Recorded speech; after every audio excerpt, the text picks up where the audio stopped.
تو وہ مال اس کے لیے حلال نہیں ہو جاتا، بلکہ وہ یہ سمجھے کہ میں جہنم کی آگ کا ایک ٹکڑا کاٹ کے اس کو دے رہا ہوں،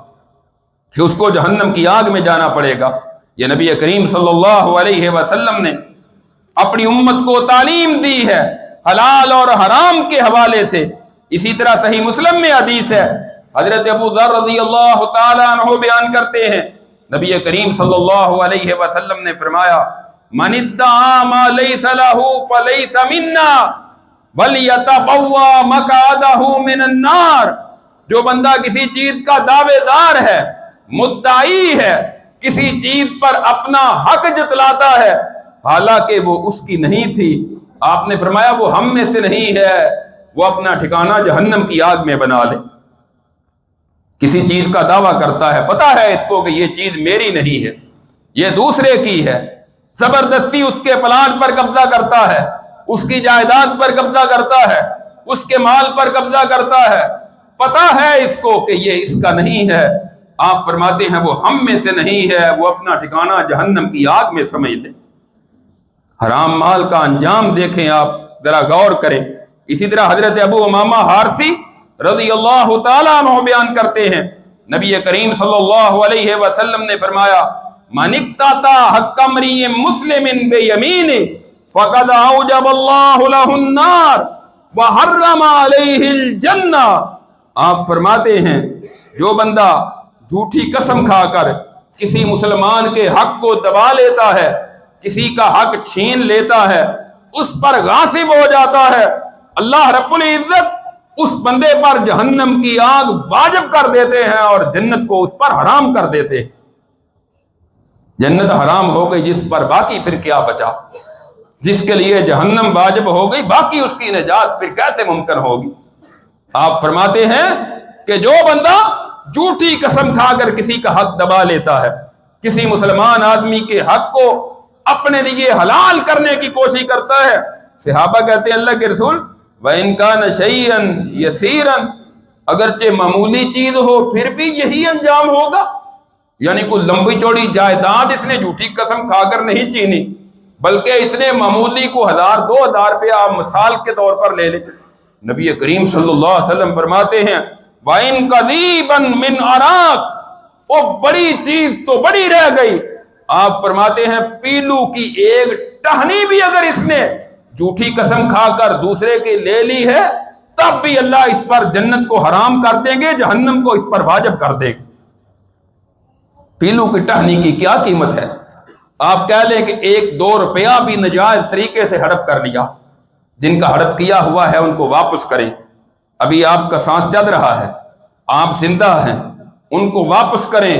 ان سے معافی مانگیں، کسی کا حق ادا کر دیں۔ آپ نے یہاں ہمیشہ نہیں رہنا، اس کوٹھی بنگلے اور اس پلان پر آپ نے ہمیشہ زندہ نہیں رہنا، آپ قبر میں چلے جائیں گے اور وہاں آپ کو اس کا بدلہ ملے گا، اس کی سزا ملے گی، اور پھر پتا چلے گا کہ میں نے کیا کیا تھا۔ آج بڑی بدماشی کے ساتھ اور بڑی فرعونیت کے ساتھ دوسروں کی جائیداد پر قبضہ کیے ہوئے بڑے بڑے بدبخت ہم نے دیکھا زمین میں ذلیل و رسوا ہوتے،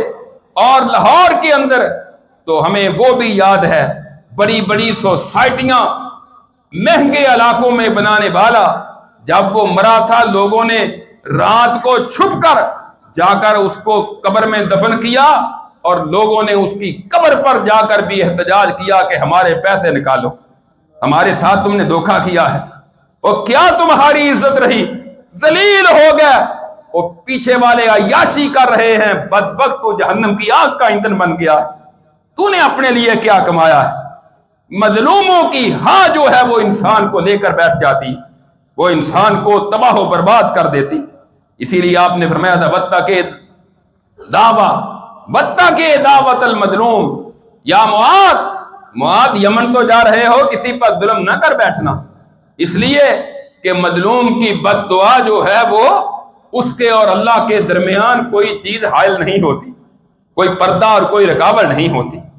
کسی کی بد دعا نہ لے لو، کسی پر ظلم نہ کرو۔ اور پھر صحیح بخاری میں ہے، حضرت سالم اپنے باپ سے بیان کرتے ہیں، وہ کہتے ہیں کہ رسول اللہ صلی اللہ علیہ وسلم نے فرمایا من اخذ من الارض شيئا بغیر حق خسف بہ یوم القیامت الی سبع ارضین، کہ جس بندے نے کسی کی زمین سے ناجائز طور پر کچھ حصہ لے لیا، اللہ رب العزت قیامت کے دن 7 زمینوں تک اس بندے کو زمین میں دنسا دیں گے۔ 7 زمینوں تک، جن کو نیند آ رہی وہ بھی میری طرف دیکھیں ذرا، 7 زمینوں تک، جن کو نیند آ گئی وہ دیکھتے ہی نہیں، ظاہر ہے سویا ہوا بندہ سمجھتا ہی نہیں۔ 7 زمینوں تک زمین میں دنسا دیا جائے گا ان کو، کہ جو بندہ کسی کی ناجائز طور پر زمین پر غاصب ہو جاتا ہے۔ آپ دیکھیں حرام کا بدلہ کیا ہے، کس طرح آپ کو حرام سے بچنا چاہیے۔ نبی کریم صلی اللہ علیہ وسلم، صحیح بخاری میں حدیث ہے، حضرت ابو ہریرہ رضی اللہ تعالیٰ عنہ بیان کرتے ہیں، جب کھجور کی فصل تیار ہوتی، آپ کے پاس کھجوریں لا کر لوگ پیش کرتے، کھجوریں آ جاتی، ڈھیر لگتا، زکوٰۃ کے لیے لوگ اپنے مال کا عشر دیتے، زکوٰۃ دیتے تو بیت المال میں جمع ہوتا۔ اسی طرح ایک دن کھجوریں پڑی ہوئی ہیں، حضرت حسن اور حسین رضی اللہ تعالیٰ عنہما ان کے ساتھ کھجوروں سے کھیلنے لگے۔ دونوں میں سے کسی ایک نے ایک کھجور پکڑی، اپنے منہ میں ڈال لی۔ نبی کریم صلی اللہ علیہ وسلم نے منہ میں انگلی ڈالی، آپ نے نکال دی، فرمایا اما علمت ان آل محمد صلی اللہ علیہ وسلم لا یأکلون الصدقہ، تو تمہیں پتہ نہیں آل محمد کے لیے صدقہ کھانا جائز نہیں ہے۔ صدقے اور زکوٰۃ کی ایک کھجور رسول اللہ نے اپنے نواسے کے منہ سے پیٹ میں نہیں داخل ہونے دی بلکہ باہر نکال دی، فرمایا یہ ہمارے لیے حلال نہیں ہے۔ یہ ہے حلال اور حرام کی تمیز، جس طرح ہمارے اسلاف صحابہ اکرام کیا کرتے تھے۔ صحیح بخاری میں حدیث ہے، حضرت ابو بکر رضی اللہ تعالیٰ عنہ کا ایک غلام تھا، سیدہ عائشہ رضی اللہ تعالیٰ عنہ اس حدیث کو بیان کرنے والی ہیں، وہ خراج لے کر آتا، مال لے کر آتا، غلام تھا، مالک کو لا کر دیتا، حضرت ابو بکر رضی اللہ تعالیٰ عنہ اس مال سے کھایا کرتے تھے۔ ایک دن وہ کوئی چیز لایا اور کھانے کے لیے دے دی، انہوں نے کھانا کھا لیا، بعد میں کہنے لگا آپ کو پتہ ہے اتدری ما ھذا، کہ یہ کیا ہے، میں کہاں سے لے کر آیا ہوں؟ فرمانے لگے کیا ہے، مجھے اس کا کیا علم ہے؟ کہنے لگا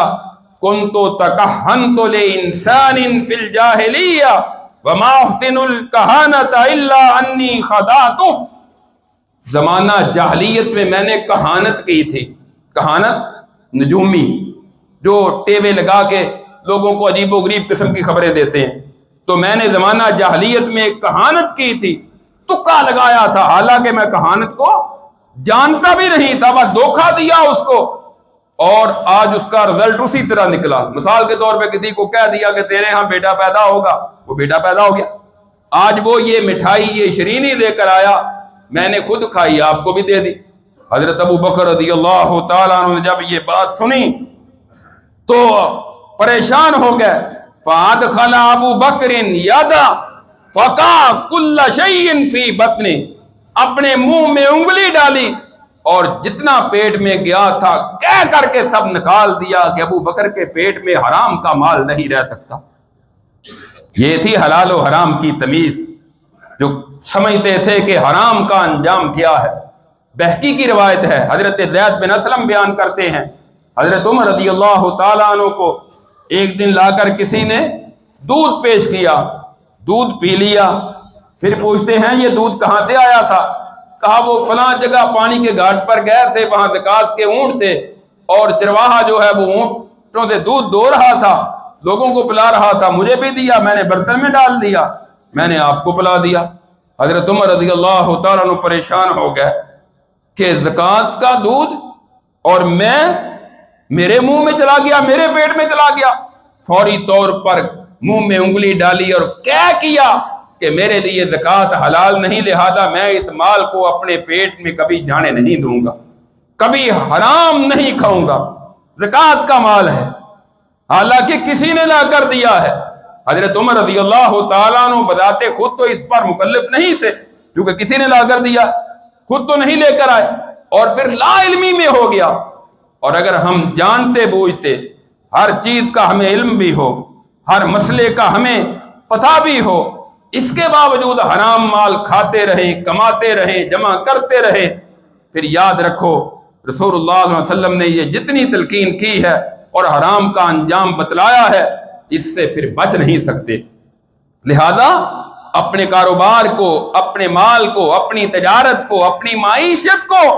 حلال بنیادوں پر قائم کرو، اور حرام ذرائع سے، نجائز ذرائع سے، باطل طریقوں سے، اور کون کون سے ذرائع حرام ہیں ان سے اپنے آپ کو بچا لو۔ انشاءاللہ آئندہ جمعہ مزید اس کی تفصیل بیان کریں گے کہ حرام کے ذرائع کون سے ہیں۔ اللہ رب العزت سے دعا ہے اللہ ہمیں کتاب و سنت پر عمل کرنے کی توفیق عطا فرمائے۔ آخر دعوانا الحمدللہ رب العالمین۔